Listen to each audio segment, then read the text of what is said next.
हरे कृष्णा। ओम नमो भगवते वासुदेवाय। तो आज हम भगवत गीता में पाठ कर रहे हैं, अध्याय 1 श्लोक संख्या 2। संजय उवाच दृष्टा तु पांडवानिकं व्यूढं दुर्योधनस्तदा आचार्यमुपसंगयाम राजा वचनं ब्रीविता। Word meaning translation and purport by divine grace A C भक्ति वेदांत स्वामी श्रील प्रभुपाद की जय।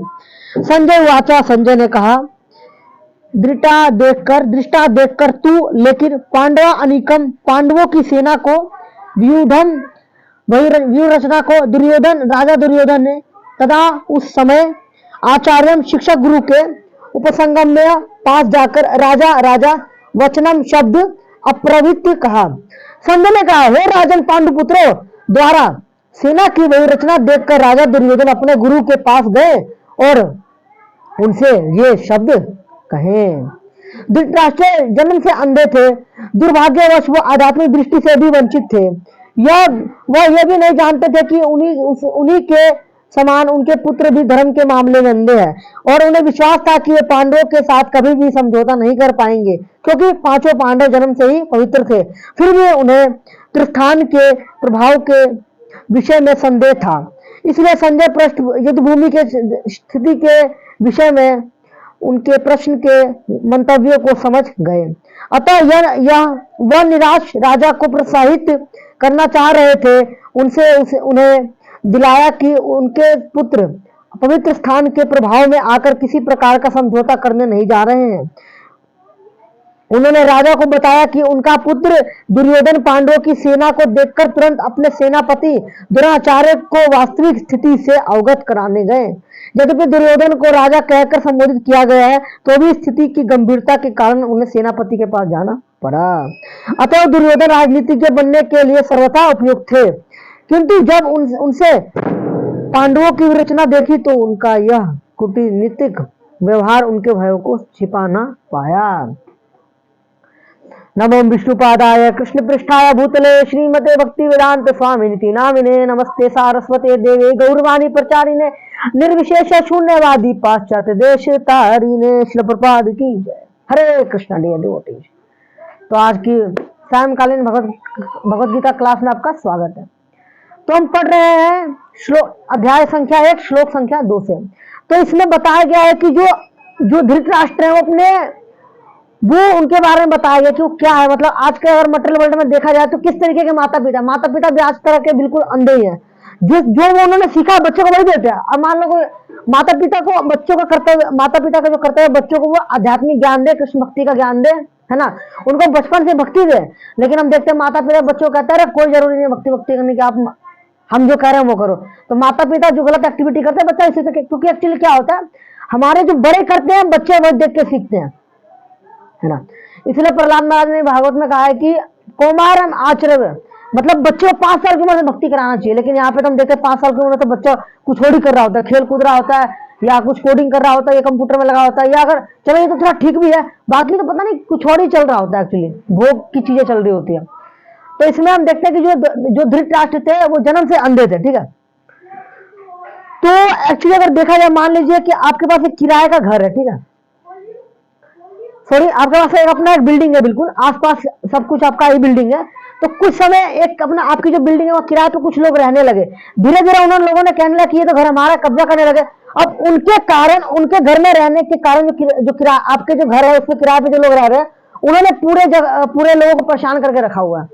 तो क्या आप तो ऐसे लोग को हटाना जरूरी, क्योंकि अब कुछ लोग कारण बाकी लोग परेशान होते, ठीक नहीं है बिल्कुल भी। ठीक उसी तरीके से जब तक जो हम देखते हैं महाभारत में 2 भाई थे, पांडु और धृतराष्ट्र।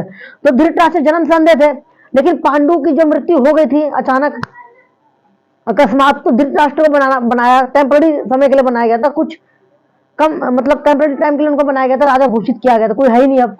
तो जब वो राजा बन गए, धृतराष्ट्र जब राजा बन गए, तो उनके बेटे हुए दुर्योधन, दुशासन, बाकी और 100 कौरव थे, बिल्कुल, है ना।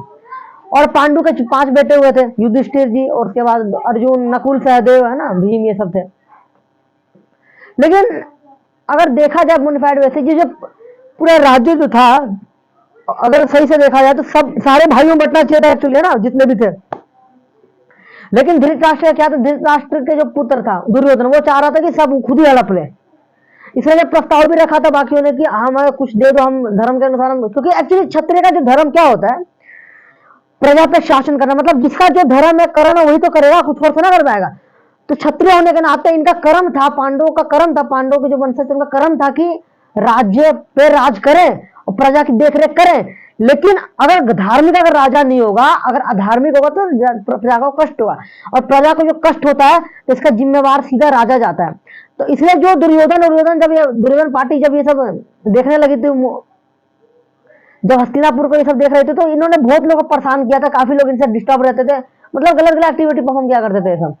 तो इसीलिए वहां की प्रजा भी ये चाह रही थी कि ये जो राज्य है इनको दिया जाए युधिष्ठिर महाराज को, क्योंकि युधिष्ठिर महाराज कौन है, युधिष्ठिर महाराज जो है बिल्कुल धर्म के अनुसार पूरा अपना शासन करने वाले, धृतराष्ट्र को सबसे सच्चा कहा गया, क्योंकि वो जो है धर्म के अनुसार खुद भी रहते हैं और जो शासन करते हैं वो, क्योंकि पहले के जो राजा होते थे राजऋषि हुआ करते थे, लेकिन आजकल के तरह के नहीं, आजकल के जैसे लोग पॉलिटिशियन है बस वोटिंग के लिए अपना काम कर लेते हैं ना, ऐसा नहीं था। पहले तो भाई बिल्कुल एक प्योर शुद्ध हुआ करते थे राजा वाजा।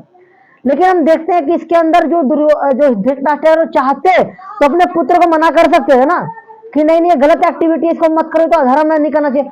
लेकिन इस केस में देखते हैं जो धृतराष्ट्र ने साथ तो दिया दुर्योधन का, हालांकि पता उनको कि मेरा बच्चा गलत है, फिर भी दुर्योधन का साथ दिया।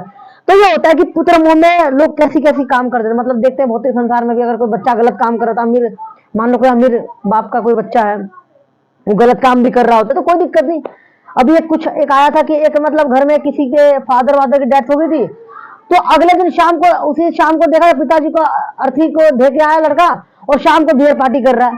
तो ये क्या होता है, अमीर घरों का एक्चुअली होता है, क्योंकि जहां पे धन और ऐश्वर्य होगा वहां पे समस्या आएगी ही आएगी, क्योंकि वो धन और ऐश्वर्य भगवान कृष्ण की सेवा में नहीं लग रहा ना। एक्चुअली अगर हम सेवा में लगा रहे तो नो मैटर, फिर तो कोई दिक्कत ही नहीं है, लेकिन सेवा में नहीं लगा रहे ना, हम तो खुद के इंद्रियों को तृप्त करने में लगाते हैं, इसलिए दिक्कत जाती है बार बार। तो ये सब चीजें आए दिन कोई ना कोई घटना देखने को मिलती है, लोग अधर्म के साथ जीवन जीते रहते हैं। लेकिन धृतराष्ट्र से पुत्र मोह में इतना ज्यादा आ गए थे कि उनको दिख ही नहीं रहा था, वो बस चाहते कि वो चाहते कि जो सारा राज्य मेरे बेटे को दिया जाए, पांडवों के बच्चों को कुछ ना दिया जाए। उनके कारण उसके बाद उन्हें पता भी है, वो चिंतित है कितने ज्यादा।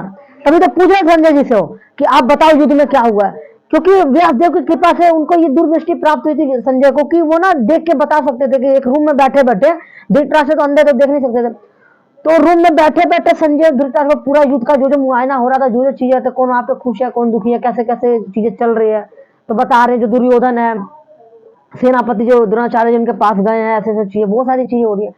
तो देखते हैं सब चीजें जो एक्चुअली बहुत ज्यादा इंटेंगलमेंट का काम करती है भौतिक संसार के अंदर भी।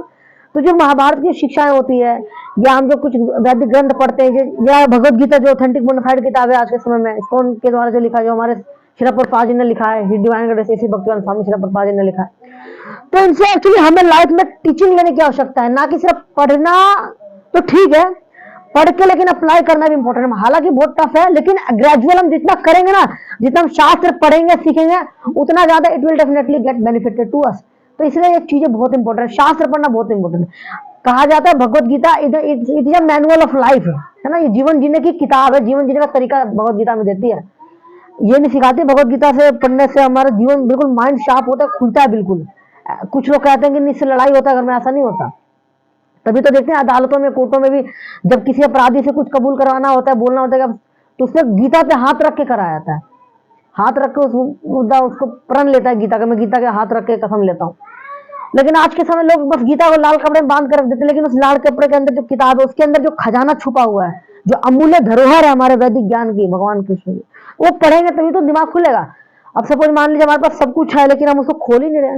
अब मान लीजिए भूख लगा हुआ है, खाना सामने पड़ा हुआ है, हम उसको पेट में डाल ही नहीं रहे, तो कैसे अपना तृप्त होगा, स्टमक तो तृप्त होगा नहीं, आत्मा तृप्त नहीं होगी, फूड हमारे जो भूख मिटेगी भी नहीं। तो अगर हमें भूख मिटाना है और चीजें हमें करनी है तो हमें तो चीज लेना। इसलिए जीवन को अगर हमें समझना है क्या है, तो हमें लाइफ को भी अच्छे से गुजर रूम से समझना ही पड़ेगा। ऐसा नहीं हो सकता कि हम वैसे ऐसे अपना जीवन ऐसे इंद्र तृप्ति में निकाल दे चल जाएगा, ऐसा नहीं होगा एक्चुअली।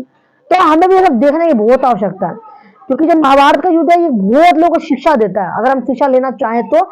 लेकिन एक उचित गुरु परंपरा के माध्यम से, एक कोई उचित स्पिरिचुअल मास्टर, उचित बोनाफाइड स्पिरिचुअल मास्टर जिनके माध्यम से हम ज्ञान ले सके, हम स्पेकुलेट ना करें, बिल्कुल जो वो कह रहे हैं उससे हो। तो एक्चुअली मेरा ये शूट करने का, लेक्चर शूट करने का ये मतलब है कि मेरे को कुछ नहीं आता चीजें, लेकिन मैं इसलिए करता हूँ ताकि कैमरे बोलने की आदत हो, मैं शुद्ध हूँ। क्योंकि जब हम शुद्ध हैं तभी दूसरों को शुद्ध कर पाएंगे। एक्चुअली मैं खुद ही शुद्ध नहीं हूँ, लेकिन मैं इसलिए बोलता हूँ ताकि मैं कुछ बोल के अगर मैं शुद्ध हो सकूँ, थोड़ा बहुत कुछ अगर रंच मारते हुए कुछ चेंजेस आए मेरे में, मैं अपने आप को पहले बदलूं। क्योंकि पहले हम कहाँ दूसरों को बदलेंगे, हम अपने आप को तो पहले बदल लेते, वही तो नहीं बदल पा रहे, इसलिए चाहिए किया थे। तो मैं सीखने की आवश्यकता भगवत गीता बहुत है, और प्रतिदिन हमको सुबह भागवतम पढ़ना चाहिए और शाम को गीता का अध्ययन तो अवश्य करना चाहिए, क्योंकि ये बहुत बहुत इंपॉर्टेंट चीज हमारे लिए है ना। हरे कृष्णा, शिला प्रपाद की जय।